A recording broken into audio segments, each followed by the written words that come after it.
Alright then, so now we know how to make images and we understand a little bit about layer caching, and we know how to run images as well to start a container. So what I'd like to do now is show you a little bit more about how I can manage those images and containers. So for example, how to delete images and containers, but also how to add versions to images as well, much like we've seen in these things right here, like we have versions of the parent image. So I want to show you this kind of thing as well, but first of all, how to delete images and containers. Alright, so first of all, let me list all the images we have. I'm going to say docker images and press enter, and that shows us all of our images, right? Now again, if we want to see all the containers, we can say docker and then processes, and if we press enter, that's just the running containers, which we have none of at the minute. But if we type docker ps-a to add on that flag to show all of them, we see all of the containers as well, right? So say we want to delete an image. Well, let's just list those again by saying docker images, and all we have to do to delete an image is say docker and then image and then rm to say remove, and then whatever image we want to remove. So for example, I might want to delete this image right here, my app. So I can say my app like so and press enter. And it says unable to remove repository reference my app, and that's because it's being used by a container. Now let me just open up Docker Hub right here. We see all these containers right here. Now none of them are running, however they use the images, so if we were to run them, then it would use those images under the hood, right?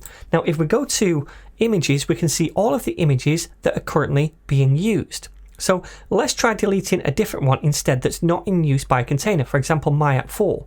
So what I'm going to do is say docker image remove and then my app 4 and press enter, and hopefully now this deletes that image. So if I say docker images again, then we should no longer see my app 4. Alright, so what if we do want to delete one of those images that is still actually being used by a container, even though the container is not being run? Well, we can still do that. I can say docker image rm for remove, and then for example, I think it was my app 3 that's still in use, but let's check. My app 3, no, my app 5. Let's try and delete that.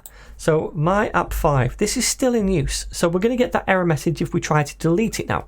But I can tack on the F flag, which means basically force it to remove it, even if it is being used by a container. Press enter, and hopefully this is going to work. So now if we run docker images again, we can see that now my app 5 has gone as well. All right. Now the other way to remove images which are being used by containers is to first of all delete the container. So now let me show you how to do that. So again, let's look for an image which is being used by a container. So let me open up Docker Hub right here just to quickly see that. So my app, for example, is being used by a container. And if I try to delete my app like so, we're going to get that error message to say, look, it's being used by a container basically. So the other option, other than adding the force flag on, is to delete the container first of all, and then we can delete the image. So let's list out the containers again, docker ps and then -a to list all of those. And in here, it shows you the image that's using. So this one, for example, this is using this image, and so is this one right here. So we have app C2 and app C1 that are using this image right here, okay? So let's try deleting those containers. So to delete them, we can just say docker and then container and then rm for remove, and make sure you spell container correctly first of all, container, rm for remove, and then whatever container we want to remove. So I could say app underscore C2, for example, and that's going to hopefully remove that container. Oops, did I do that correctly? Let me just see. Right, and the reason is because it's not called app C2, it's called my app C2. I missed off this bit over here. So let me run that again, but this time call it my app underscore C2 and press enter. Okay, that's deleted it now. And I can do the same thing for the other ones. So my app C1, for example, I've deleted that. So now if we say docker ps and then -a, then we can see we've deleted those containers. All right, so we still see this image my app latest on both of these. So let's see if we can delete the my app image, even though this latest thing is being used over here as well. So let me try this. I'm going to say docker image and then rm for remove and then my app and press enter. And again, we can't do it because even though it's not exactly just my app, we still are using it. It's using the latest version of my app. This is just a tag. So let me now delete those as well. I'm going to say Docker container remove, and then it's myapp5_c. And then also to remove multiple containers, we can just tack them on. So I can say app, or rather myapp1_c, like so, and press enter. And this way I can delete both of them at once. So if I type docker ps and then a again, oops, not one, a, then we should see just those two containers that remain.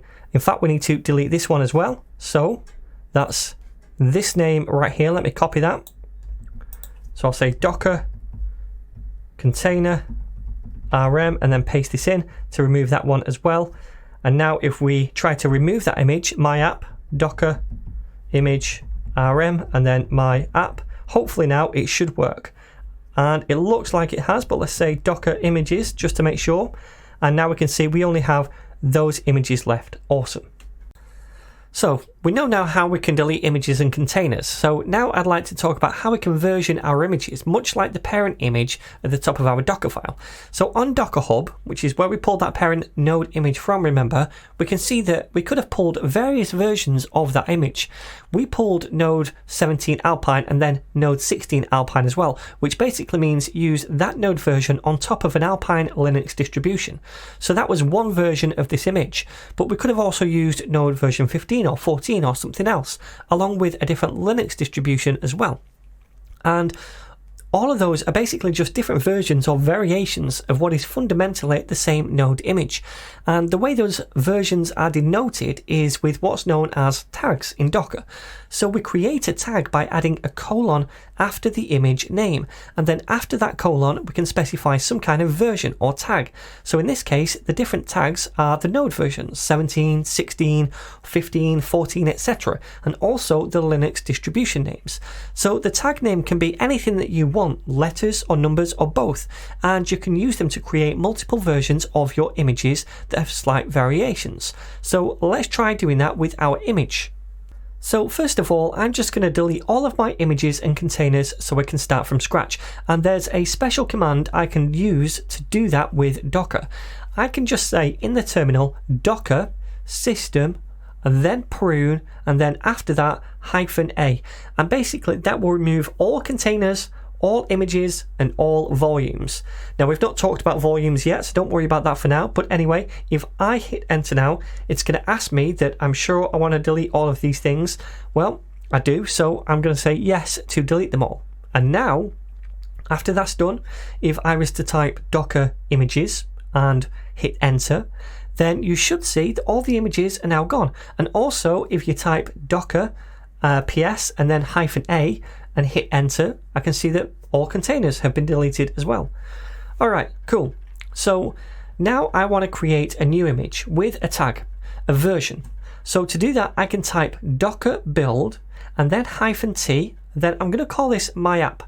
Then after that, I'm going to do a colon and then a version number by saying some kind of string. So I'm just going to say v1, meaning version 1. And then at the end, I'm just going to add the dot, which is the relative path to the Docker file. And then you can hit enter. And what that's going to do is now build an image with that tag name. So once that's done, if we type docker images and hit enter, then we should see our new image. And on the left, we can see the name of the image, and on the right, we can see the tag of the image. Now, if we want to run a container for a specific image version, then we can specify that tag when we run it. So I could say docker run to run an image. We're going to give it a name, this container, so _name, and then I'm going to call it myapp_c to say my app container, right? And then we add the p flag to specify the port mapping, which is going to be 4000 to 4000. And then finally, the name and tag of the image, which is going to be my app, and then the tag, so colon v1. And if I hit enter, then it's going to run this image version, all right? So that's pretty much it for managing images and containers, and also how to give different images versions as well. Next up, we're going to talk about something called volumes.